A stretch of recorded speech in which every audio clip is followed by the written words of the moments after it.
You've probably seen an ad for this photo bag, even if you're just a little bit into photography or video.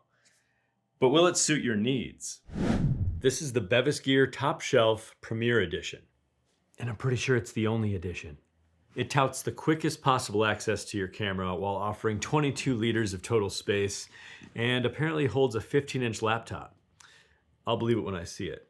This 14-inch ZenBook took considerable effort to put in and take out of the bag, and it is quite thin as laptops go. Even a low-profile 10-inch tablet felt too snug.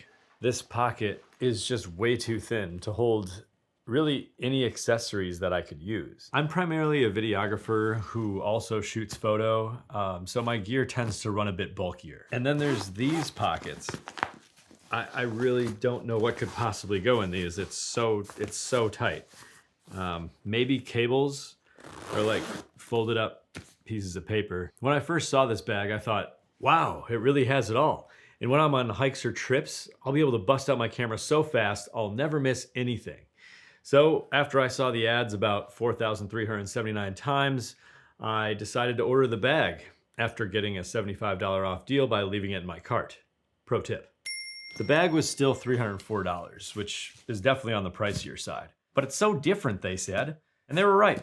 I couldn't find any other bags that allow you to whip them around your shoulder and open them with a click of a button.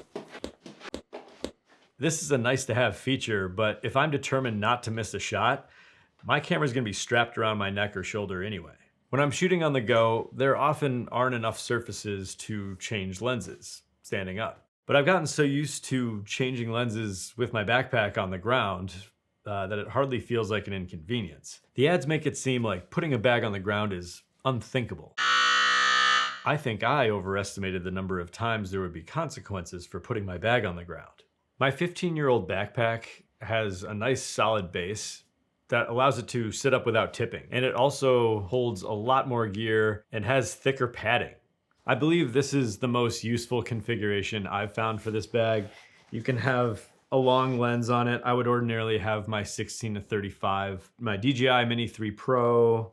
Here's like the rain jacket, extra batteries for the drone, a 50mm 1.4. I know this isn't optimal right here, storing the controller in this spot, but given how thin the pockets are, I definitely can't put this any other spot. This is an acceptable setup for travel, especially if I had my 16-35 or my Canon 100-500 RF. I was able to fit that and this lens in here, but there's no way I would be able to fit the drone and two of my main carry lenses. So it kind of depends which focal lengths you want to sacrifice if you're also planning to bring a drone.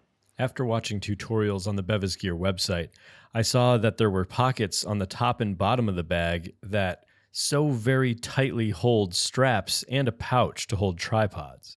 I was glad to find this feature, but those pockets are so very tight. So I guess the TLDR on this bag is it's an excellent choice if you're primarily a photographer on the go. Perhaps the only reason that I'm returning the top shelf is that my backpack simply makes much better use of the personal item space on a plane.